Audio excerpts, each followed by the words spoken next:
Hello, beautiful souls. This is Lila with Fern Shadow Studio, coming to you once again with our Crystal of the Week. This week, when we drew from our Crystal Wisdom and Intention card deck, we chose a crystal that is considered a powerhouse, not only in the metaphysical world, but also in our modern technological world. And that crystal is the clear quartz.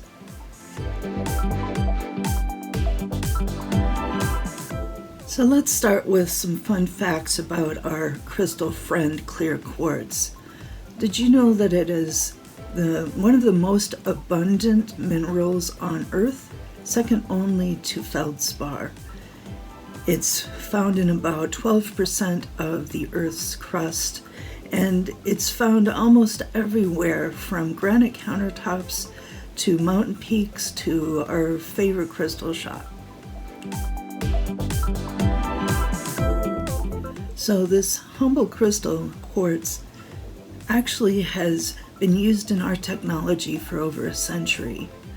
The early radios, the crystal radios, actually used quartz crystals to help tune in radio signals. And even more interesting, Silicon Valley got its name from quartz because silicon is derived from quartz sand, and without it we wouldn't have our computers or phones or the internet.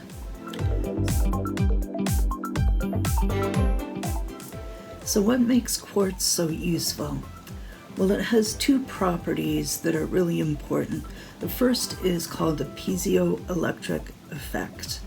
And that is because quartz can take pressure or vibration and change that into tiny electrical charges.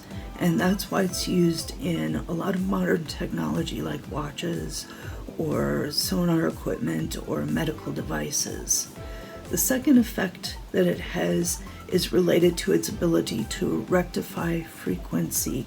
That means it can take a chaotic frequency like a radio wave and stabilize it and clarify it into a steady, more usable frequency. So literally it's bringing clarity to confusion. Sound familiar? In the crystal world, many people call clear quartz a master healer crystal because they feel it can be used for almost any purpose. I tend to think of it more as a master amplifier, meaning it can help rectify not only our biofield's frequency, but also frequencies of other crystals.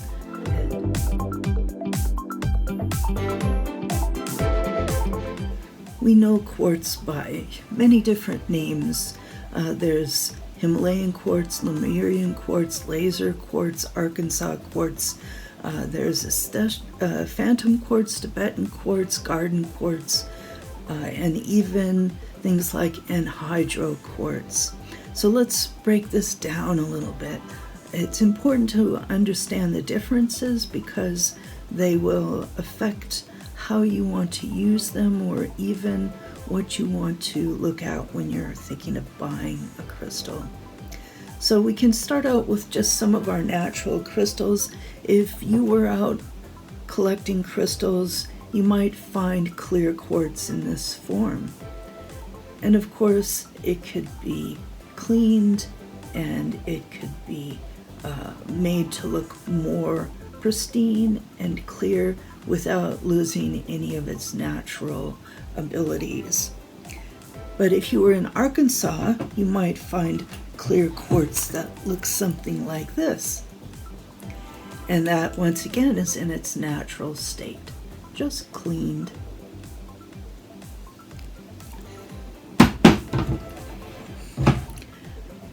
When you talk about something like laser quartz, that might look more like this piece of quartz, which has probably been cut to a shape and then heated to improve its clarity.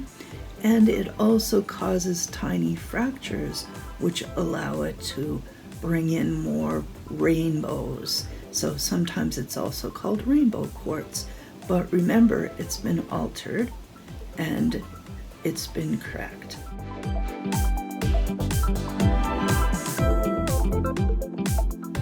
Now you might see something like this quartz, which has material in it. Sometimes it might have different colored materials in it. This one has more of a darker material and brown material in it. These are natural formations when other types of minerals are seeping in while the quartz is forming. And sometimes the other mineral that might seep in is tourmaline, as shown in this piece of tourmalated quartz, where the little black parts are tourmaline. No matter how exotic or powerful the different names of quartz sound, we must remember they are all still quartz. The differences are where they formed, how they formed, what kind of minerals they might have encountered, and some natural striations which are affected by the climate conditions while they were forming.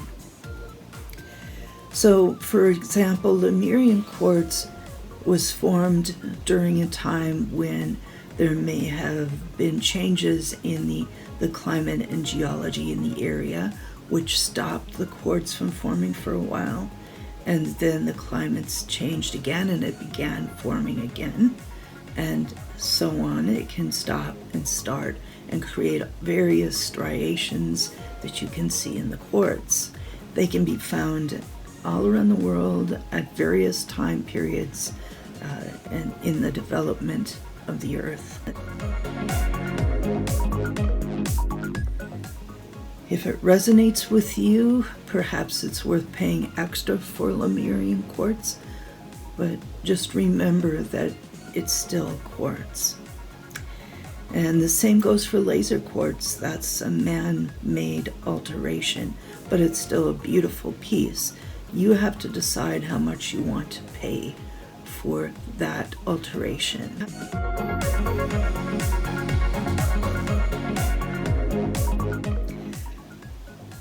Phantom quartz is where the quartz stopped growing and started growing again, but instead of just having a mark, it actually has a crystal inside a crystal.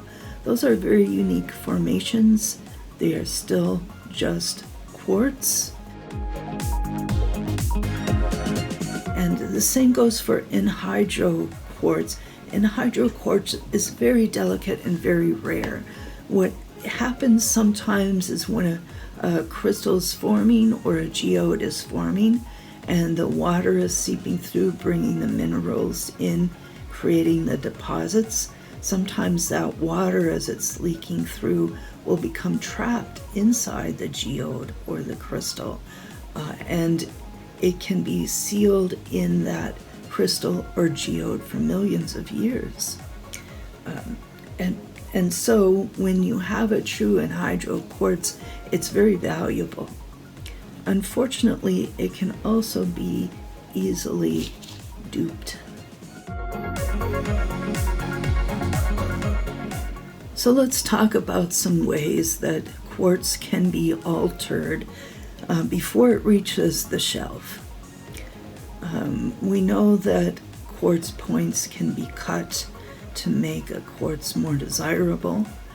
We also know that striations can be put into a quartz, which might also make it appear to be more valuable. We are well aware that sometimes glass is sold as crystal, and that can be very confusing because sometimes we think we're talking about quartz crystal when it is actually glass crystal. And just remember, the quartz does not contain bubbles. So if you're looking at, say, a crystal ball, for example, if that has any bubbles in it, it is glass.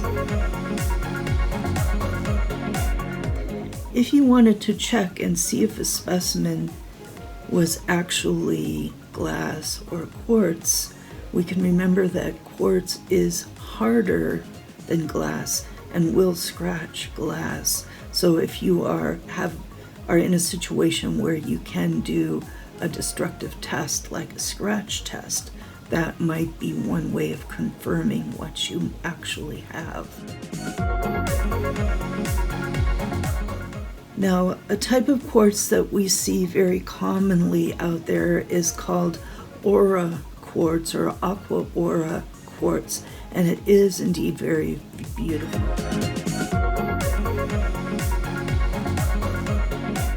What's important to know is that it is definitely man-altered.